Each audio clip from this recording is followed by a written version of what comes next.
Okay, hello everyone. This is video for project 2 module A.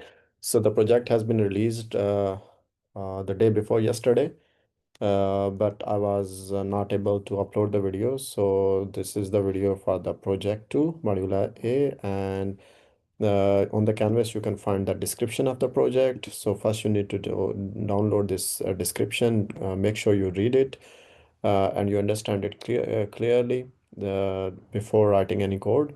Other than the project description file, you are given also three different files. One is skeleton project 2 module a.c, an input image input.pgm, and a make file, right? So what you are supposed to do is that in this skeleton file, you have different tasks to complete. Actually, these are like this is incompleted code, so you need to fill the gap. So you have 14 different to-dos. So you need to complete all of them. So before I walk you through the code, let me just try to explain the idea of the project itself, right? So before I go to explain the idea, so remember you are given a file input.pgm and your project is supposed to produce an output file. Okay, now to explain the process, I have prepared this small animation. So suppose you are given this input.pgm file. So the PGM file starts with the header. So at the start in the header, you will have this entry P5, which actually describes the format or type of the file. Then the next line, which is saying 640, 480 in our example, is telling the width and the height of the file. So the width is 640 byte and height is 480 bytes. So it's mean basically not byte entry. So it's mean that there are 640 640 mm, 640 columns and 480 rows. Okay, so like 640 entries, 640 is the width, and then 480 is the height, and 255, this is actually the value of the maximum value in the file, the maximum value of each of any entry in the file. So for example, here we have different in this example uh, we have a file with basically width of 3 and height of 4. Yeah, again let me select the pointer. So here you can see the width is 3 and height is 4, right? So and here we have different entries. The first entry has value of 18, then 56 and 79, then 127, 86, 32, and so on, right? So in the project, what you are supposed to do is that first you need to open this file, and after opening, what you need to do is that in the memory you need to create an you need to allocate memory, dynamically allocate the memory. The size of the allocated memory should be the same as number of entries. Remember, we don't need to allocate the memory for header, which is shown in green in this example. You need to allocate the memory only to hold the entries. So for example, in this case, uh, we have three columns and we have four rows. So and each, let's say each value is stored in a can have the maximum value of 255. So it can be stored in a byte because 8-bit number can have maximum value of 255. So that's why we are saying we want to allocate memory of size 3 cross 4 cross 1. So three columns, four rows, and then each cell takes 1 byte. So in total, we need to allocate 12 bytes. So you first need to dynamically allocate memory allocate the memory, and then what you need to do is that you simply need to copy our all the entries from the input file into that dynamically allocated memory. So here just we are copying over everything, 18, 56, 79, and so on. All the entries are copied over. After that, what you need to do is like you need to actually what we are going to do is that our input image is an image in a grayscale form or a grayscale image. So we are going to convert it into a black and white image, right? So for that, what we will do is that we will do perform operations on each pixel of the image. So each cell here, for example, it indicates a pixel and the value of the pixel, right? So for example, the value of the first pixel is 18, the value of the last pixel is 187.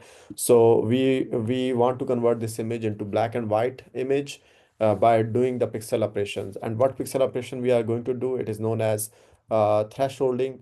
So how you can perform thresholding? So actually you need to iterate over all the pixels, and then for each pixel you will check the pixel value. If the pixel value is greater than or equal to a given threshold, you set the value of the pixel equal to 255, which is maximum value.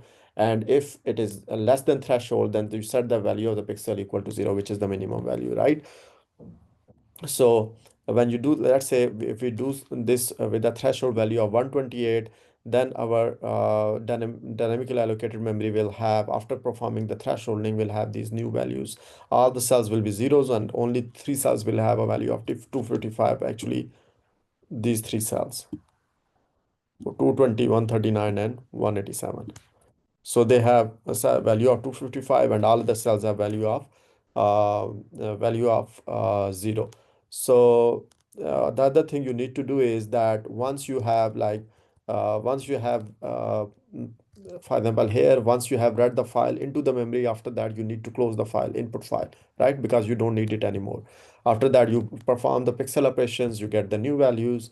After getting the new values, what you need to do is that you need to generate an output file and write all these pixel values into the file. So here again, the code I have given you, it actually it will write the values, header. It will write the header of the output file correctly, but you need to take care of copying all the values of the pixels, new value of the pixels into the file, as shown in this example, right? And then when you are done, then this output image will be actually the same image as input, but in a black and white form. And once you are done with that, after that you have to free the dynamically allocated memory, and that's it, right? So then in module B, we will be we will be actually now we are writing a program which is single threaded to convert an image from grayscale into black and white form. But in module B, we will actually modify the same program to make it multi-threaded, but we will be doing necessarily the same thing, right? So that is what you are supposed to do uh, in this project. Now, let me go to the skeleton. So if you look at skeleton there, like in the skeleton file, you will see different to do things. So first is like open the input file. The second is you need to do error checking to make sure that you are successfully able to open the file correctly. After that, here, this is the code. You don't need to touch it.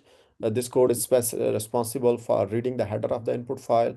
And once after reading that, you need to do the next to do is allocate the memory of the required size, like width and equal to the width and height of the number of entries in the file. And then you also need to do error checking to make sure that you have allocated the memory of required size successfully. And then to do 5 is you need to read all the content of the input image file. And when I say all the content, it is basically you need to read all the pixels excluding header, right? And put it into the allocated memory, like I showed you in the example.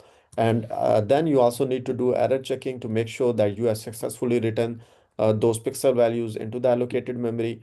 uh, Again, for each to do, I have given you the hints here. For example, for to do 5, you need to google man fread 3p. Or for example, let's say for opening the file, you need to google man fopen. Man mean manual, right? Manual fopen. So it will show you the help how you can use fopen, right? So to do 6 is that you need to close the file, input file. And then to do 8 is to actually perform the thresholding on each cell, as I explained in the example. And then after that, you need to open the output file uh, with w plus permission, which basically mean write and append permission, right? And then after opening the file, you need to again do the error checking to make sure that you are successfully able to open the file with the required permissions. And here we are just writing header of the header. We were first writing the header of the output file. You don't need to touch it. Then to do 11, you need to write all the pixels from the dynamically allocated memory into the output file. Uh, and after that, you again need to do the error checking that you were able to successfully write the output file, and then you need to close the output file, and then at the end you need to free the local memory. Okay, so this is what you are dynamically allocated memory, you need to free it into do 14. So this is what you are supposed to do in this project module, project 2 module A.